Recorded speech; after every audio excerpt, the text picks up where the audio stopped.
France Info.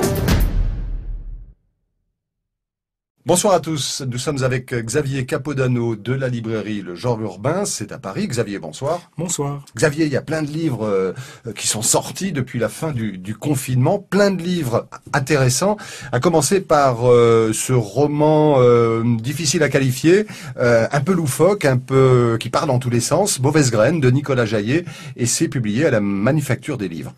Oui, donc on va voir l'histoire d'une femme trentenaire, bien dans sa peau, bien dans sa vie, de la vie moderne, tant dans son job que dans ses sorties loisirs. Et puis un jour, elle va tomber enceinte et elle ne s'explique pas cette grossesse. Donc déjà, première intrigue un peu loufoque qui fait faire un grand virage à 90 degrés au roman, parce qu'on était très accroché par sa vie, par sa trame, mais surtout, ça va lui donner des super pouvoirs. Et à partir de là, on bascule dans autre chose. Mais ces super pouvoirs, ils vont être au service de beaucoup de ses rancœurs, de ses vengeances. Elle va mettre ça, elle va s'en servir, elle règle tous ses comptes. Je vous en dis pas plus, parce qu'il y a un vrai suspense. C'est vraiment écrit comme un polar, je pense. D'ailleurs, nous-mêmes, à la librairie, nous le mettrons dans cette catégorie.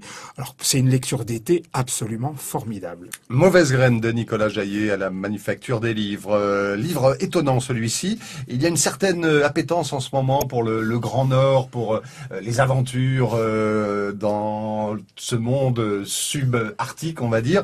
Et là, c'est Tanya Tagaq, qui est une chanteuse inuite, et elle sort un premier roman qui s'appelle, ou un récit qui s'appelle Croc fendu, et c'est publié chez Christian Bourgois.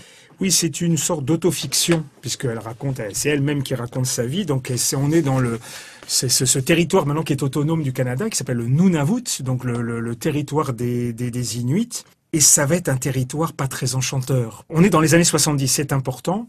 Et on voit aussi, elle essaye de raconter que devient l'âme de ce peuple. Et l'âme de ce peuple, il est dans beaucoup de contradictions, dans beaucoup de tensions. Donc c'est la misère, c'est l'alcool, c'est des villages qui sont dans des états sociaux absolument très très difficiles. Mais c'est aussi la fantaisie, c'est aussi la fantasmagorie, c'est le rapport aux esprits. Et donc elle va vous raconter à travers sa vie, ses amours, ses joies, ses peines et ses tristesses, comment on essaye de combiner deux cultures. Donc on a tout ce côté du Grand Nord qu'on pourrait voir dans les voyages, mais on a aussi le revers de la médaille. C'est sensible, c'est incroyablement émouvant, c'est écrit vraiment au laser.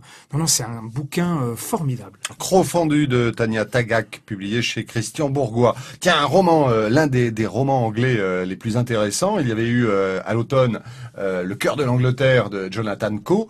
Il y a Le cafard de Ian McEwan, publié chez Gallimard. C'est une fiction un peu folle, mais c'est une manière d'ausculter, on va dire, l'âme de l'Angleterre et l'âme un peu meurtrie de l'Angleterre avec les histoires de Brexit. C'est de loin le livre le plus corrosif que j'ai lu ces dernières semaines. Donc, il reprend un peu le mythe de Kafka, mais il fait tout à l'envers. Donc, c'est le cafard qui se transforme en Premier ministre.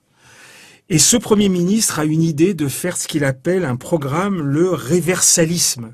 Donc, on va tout inverser. Alors, imaginez que vous rentrez dans un magasin et le magasin vous donne de l'argent en tant que client et pas l'inverse. Ce sont les salariés qui donnent de l'argent à leur patron. Et même qui donnent proportionnellement aux heures qu'ils travaillent.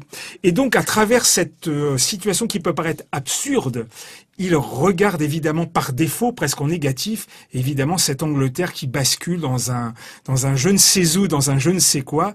C'est absolument redoutable. C'est un roman très très court. C'est terrible. Le cafard de Ian McEwan chez Gallimard. Tiens, toujours chez Gallimard, le retour d'Elena Ferrante avec la vie mensongère des adultes.